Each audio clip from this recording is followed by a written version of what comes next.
हम ये पार्ट 7 मोहम्मद एक जीवनी का शुरू कर रहे हैं। अब हम देखेंगे जमजम के कुएं का खोदा जाना और इस संबंध में विवाद। एक बार जब अब्दुल मुत्तालिब काबा की छाया में सो रहा था तो उसे स्वप्न में किसी ने कहा कि वह जमजम के कुएं को खोदे। सपने में आवाज आई, तिबाह खोदो। मैंने पूछा तिबाह क्या है। उसके बाद आवाज बंद हो गई। अगले दिन जब मैं सो रहा था तो फिर उसी आवाज के साथ वही अजनबी आया और कहा, अल अदनुनाह खोदो। मैंने पूछा अल अदनुनाह क्या है। फिर वह चला गया। अगले दिन वह फिर उसी तरह आया और कहा, जमजम खोदो।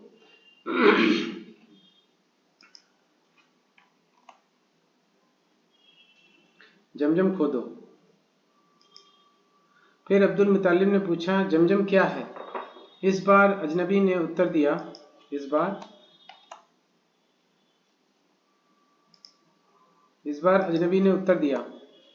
इसका पानी कभी खत्म नहीं होगा। यह तीर्थयात्रियों को जल प्रदान करेगा। यह मल मूत्र और खून के बीच में है। मल मूत्र और खून के बीच में है और जहाँ पर सफ़ेद पंखों वाला कौवा था दे वहीं पर है। यह कहा जाता है कि जब अब्दुल मुत्तालिब काबा के आसपास कुएं की शिनाख्त के लिए घूम रहा था तो उसने चींटियों का और काले कौवे का भीड़ देखा, परंतु उसने मलमूत्र और खून जैसी कोई चीज नहीं देखी। हालांकि उसी समय उसने एक श्वेत गौ को कसाई से बचकर काबा के अंदर भागते हुए देखा।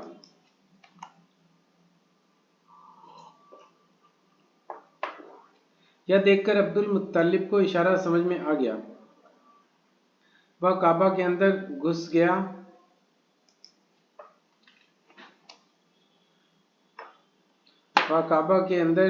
गया और उसने गाय को मार डाला। मरने की प्रक्रिया में निरीह व निर्दोष गौ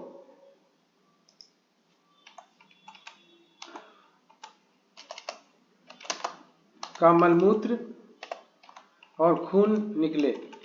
इसके बाद अब्दुल मुत्तालिब काबा के बगल में जहां पर उसने गौ को देखा था वहां कुआं खोदने के काम में लग गया। अब्दुल मुत्तालिब ने अपने उस समय तक के एकमात्र पुत्र अल हरीथ के साथ कुआं खोदने का काम शुरू किया। थोड़ी देर बाद खोदने के बाद उसे कुएं का ढक्कन दिखाई दिया। उसे देखते ही अब्दुल मुत्तालिब चीख पड़ा, अल्लाहु अकबर। कुरैश साथियों को लगा कि उन्हें उनका लक्ष्य मिल गया। उन लोगों ने अब्दुल मुत्तालिब को घेर लिया और कहा, अब्दुल मुत्तालिब, यह कुआं हमारे पूर्वज इस्माइल का है, इसलिए हम भी तुम्हारे साथ इस कुएं को खोदेंगे। परंतु अब्दुल मुत्तालिब ने कहा, नहीं, यह काम मुझे सौंपा गया है, आपको नहीं।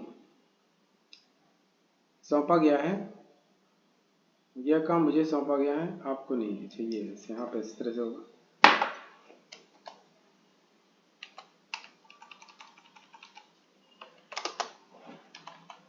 कुरैश लोगों ने कहा, न्याय प्रिय रहो, हम तुम्हारे साथ ही रहेंगे और कुआं खोदेंगे, वरना हम तुमसे नाराज हो जाएंगे। अब्दुल मुत्तालिब ने कहा, ठीक है, यदि तुम चाहो तो किसी को भी इस विषय में न्यायाधीश बना सकते हो। कुरैश लोगों ने कहा, बनु साद हुधायम की दिव्य स्त्री। उसने कहा, ठीक है। उस समय वह दिव्य स्त्री सीरिया में थी। मतलब बनु साद हुधायम कोई जाति है, उसमें कोई दिव्य स्त्री थी। अब्दुल मुत्तालिब खुद बनु अब्द मनाफ के साथ और अन्य कुरैश के कबीलों के एक एक व्यक्ति के साथ सीरिया गया। हिजाज या अथवा हज्जाज और सीरिया के बीच में एक वीरान इलाका था। अब्दुल मुत्तालिब और कुछ साथी प्यास से व्याकुल हो गए। कुछ कुरैश लोगों के पास पानी था, लेकिन उन्होंने यह कहकर पानी नहीं दिया कि इससे उनकी भी वही स्थिति हो जाएगी। अब्दुल मुत्तालिब ने अपने प्यासे साथियों से इस संबंध में चर्चा की। उन लोगों ने कहा, आप जो कहेंगे हम करेंगे, इसलिए हमें आदेश करें। इस पर अब्दुल मुत्तालिब ने कहा, मेरे विचार में हर किसी को अपनी कब्र खुद खोदनी शुरू कर देनी चाहिए।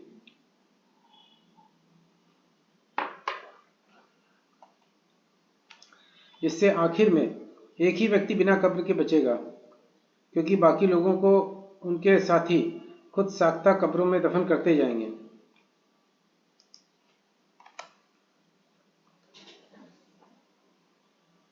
हर कोई अपनी कब्र खोदने लगा, लेकिन जल्दी अब्दुल मुत्तालिब को अपनी बेवकूफ़ी का एहसास हो गया। उसने मर्द की तरह आगे बढ़कर पानी तलाशने की कोशिश की। जैसे ही उसके ऊँट ने आगे बढ़ने की कोशिश की कि उसके ऊँट के खुर के नीचे से पानी का फव्वारा फूट गया।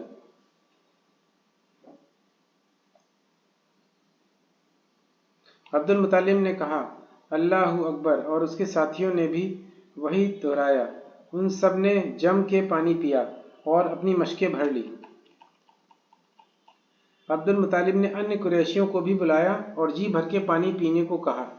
यह वह कुरैश थे जिन्होंने अपना पानी अब्दुल मुत्तालिब को देने से मना कर दिया था। उन सभी ने पानी पिया और कहा, निश्चित रूप से अल्लाह ने अब्दुल मुत्तालिब के पक्ष में फैसला दे दिया है। अल्लाह की सौगंध, जमजम के बारे में अब हमारा अब्दुल मुत्तालिब से कोई भी विवाद नहीं है। जिसने अब्दुल मुत्तालिब को रेगिस्तान में पानी दिया है, उसी ने जमजम के ऊपर अख्तियार भी दिया है। इसके बाद सब लोग लौट आए और उस दिव्य नारी के पास जाने की ज़रूरत नहीं समझी।